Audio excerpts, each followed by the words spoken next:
Hi, my name is Chris Davis from Engage Insight, and this video is about strategic planning and client centricity and developing trusted relationships over the longer term. We've already produced some videos on trusted relationships which cover relationship issues and business issues, and this one's really looking at combining those with the video that we've done on the client journey to ensure that we know when we've got trusted relationships with clients and then how we can keep that going forward.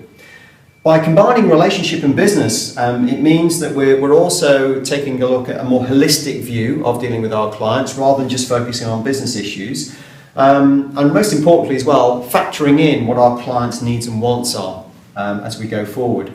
And what you'll see here is a lot of dots, and these represent touch points. Every time we touch a client and have contact with a client, and what that means from a client position. We really need to understand what they're thinking, feeling, what emotions they're going through, to understand what they actually value and if they're going to continue to do business with us and trust us as a firm.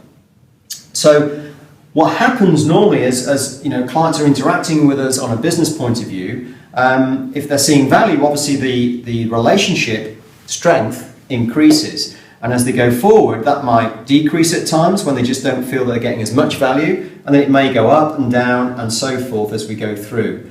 The ideal thing that we need to do when we're looking at mapping out client relationships and mapping out client journeys is this moment when they have almost a light bulb moment, they really get what we're up to and the fact that they can't replicate that anywhere else, and they cross what we call the line of trust, this red line here, and they get into this zone which we call the trust zone. And this is normally, when we're looking at client relationships, where we talk about partnership relationships. Client really get what we do. They're not going to go anywhere else for their financial services, their financial planning and their products and so forth. And they're going to stay with us. It's very sticky relationship territory. We need to ensure that we monitor this, that we understand why they've moved into this zone and what it's going to take from a touch point of view to increase it so they stay with us in that partnership relationship.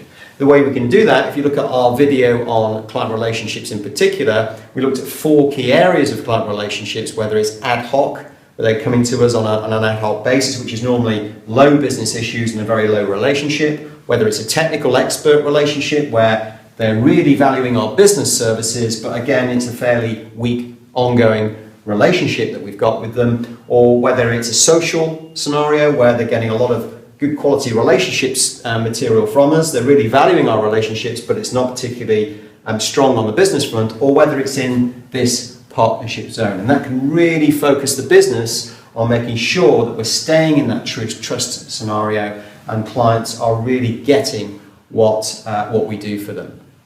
My top tip for you on this is really you need to map this out over the long term with your clients, looking at the segmented approach to ensure that you're tailoring your services and ensure that you know what your clients are experiencing throughout the process of dealing with them.